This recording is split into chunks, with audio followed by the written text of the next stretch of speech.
Good morning and welcome to Frontiers of Knowledge segment of Dr. Lamba's Awakening Call.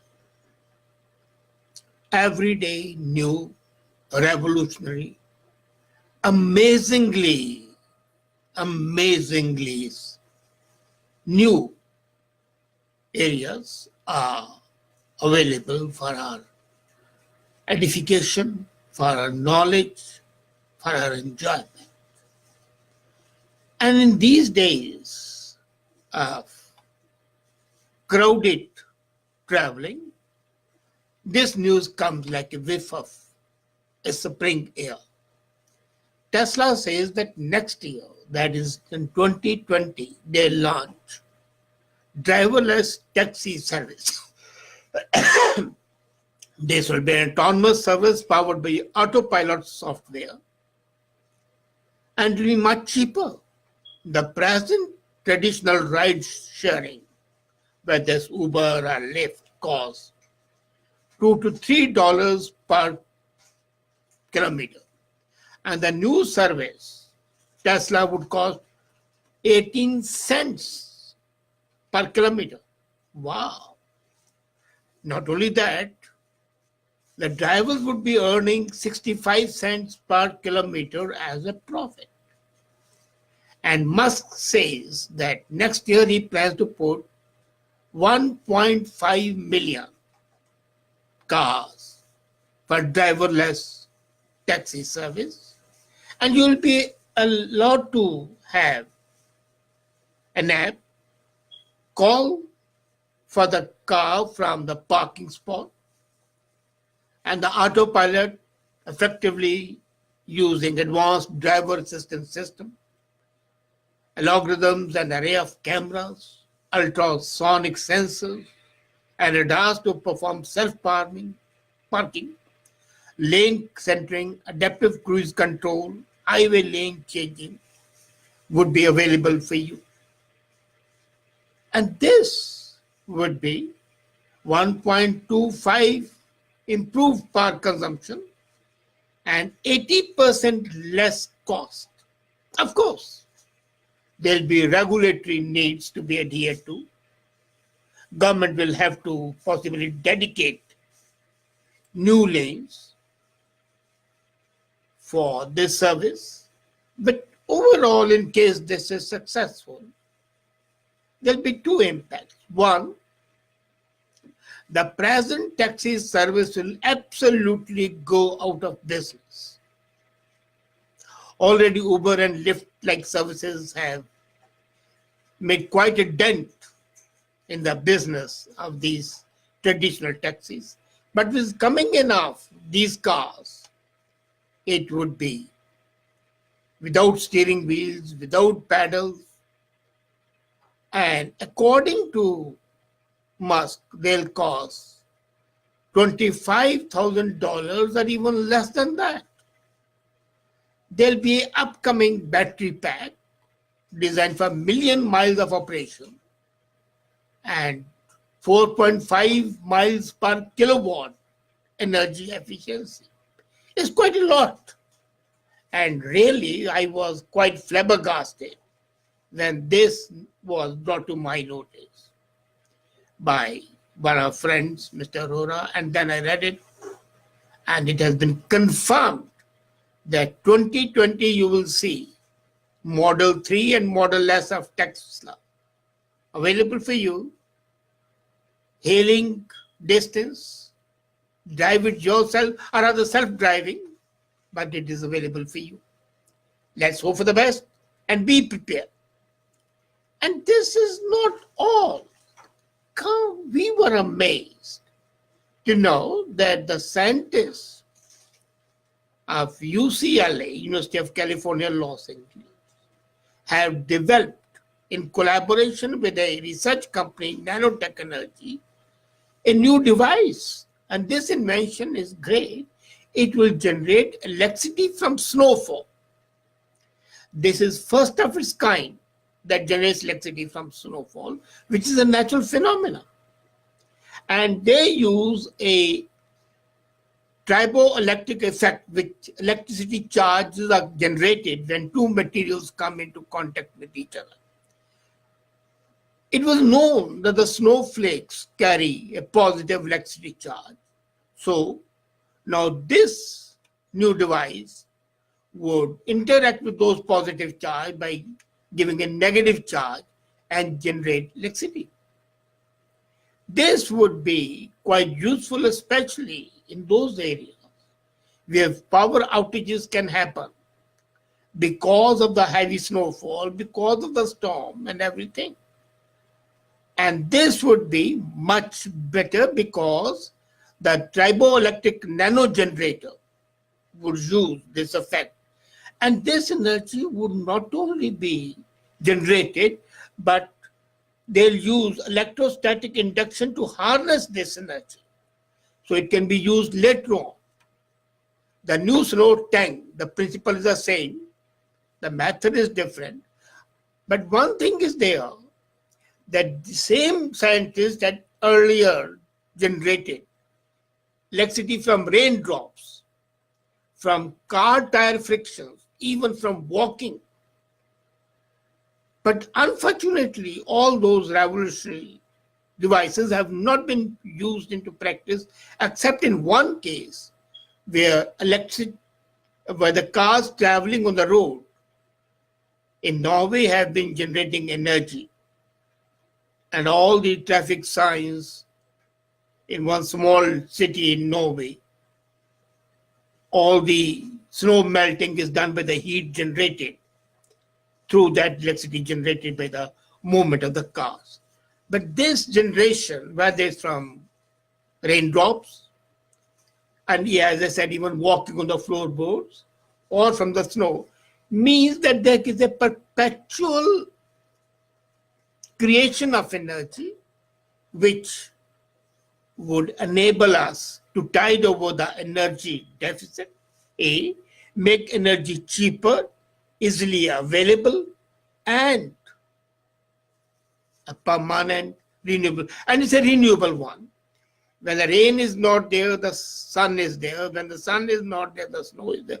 So it's a natural feedstock that is utilized to generate energy and also to harvest it. So it's quite an advancement. But then comes another big news from Israel. The scientists from Tel Aviv University have now printed a human heart. Don't be shocked. A 3D human heart has been created by the scientists, and the first time effort has been done and successful. They have used organic ink made from the human fatty tissues. The heart is very tiny. It's about the size of your thumb. It has all the blood vessels, it has ventricles, and it has chambers. And they say that this heart would be used as a replacement heart temporarily until heart transplant can take place. And the scientists also say that they can print all organs using the recipient's tissue. So the transplant rejection, which used to be a big bugbear, would no longer be there. And one step more would be to create this heart, which can be a permanent feature and not only a temporary one. And then comes something to feed 8 billion people now, going to be 10 billion in a few years. Clean meat, cultured meat, lab-grown meat startups are racing to produce chicken, beef, and fish. They take biopsies of cells from living animals and help them grow in their own bioreactors without harming the animals. And this is a game changer. The livestock at present contributes 15% of the global greenhouse gas emissions. So that would be saved. And this is really going to be something, especially. But then this took a quantum jump. The same scientists who are growing it in the lab, now they say that they will grow meat on a blade of a grass. Don't be shocked. The scientists of the University of Bath are taking cells from pigs, cows, and they are transplanting or transferring these cells to the blades of grass. So, while it can be grown in the lab, it can also be grown in the field like a plant. Now, these cells are harvested by a biopsy, fed into a solution of glucose and amino acids and vitamins, and they become mature muscle cells. So there'll be artificial meat in the labs, there'll be cultured meat in the fields. And they say this is so good that you cannot differentiate between this tissue-created meat and the real meat from cows and pigs. And supermarkets would have this meat available within 5 years, while the other meat, the cultured meat, is already becoming available, and the demand for meat is likely to double in the next 50 years. So therefore, this meat would have a significant contribution to satisfy the hunger of the people. As a matter of fact, already one company, Impossible Foods, is introducing plant-based burger this very year in the grocery store. So you can go there, get beef burger or chicken burger, but it will be created in the plants, not in the fields. And this meat, incidentally, let me tell you, is already available in some restaurants. They are using it. And they say it helps them because it uses less water, less energy. So it's already there. And the cost is quite a lot at present, but slowly the cost is likely to come down. And this is really something which is of a great need, which was there, and now it will be available for all of us. So, another benefit will be for the vegetarians. They will have no aversion to this meat because it's being produced in the fields and is as good as a plant. So you can have a meat and still call yourself a vegetarian. And if you are living in China, you don't have to carry cash, especially if you are in Shenzhen. Telecom company firm Huawei, which has been in the news recently when its chief officer was arrested here in Canada, and USA is taking action against that. So Huawei has developed a technology, and it is being used in subways. So what they do is the fare of the ticket cost is paid with facial recognition technology. They scan your face, know who you are, and send the bill to your home later on. As a matter of fact, already in China, KFC is asking consumers to pay for fried chicken with their face. So they don't have to pay, they go, show their face, and the payment is transferred from their account to the KFC. Wow, this is really a new life. And before I end, here's another nugget. Avocados are a rage.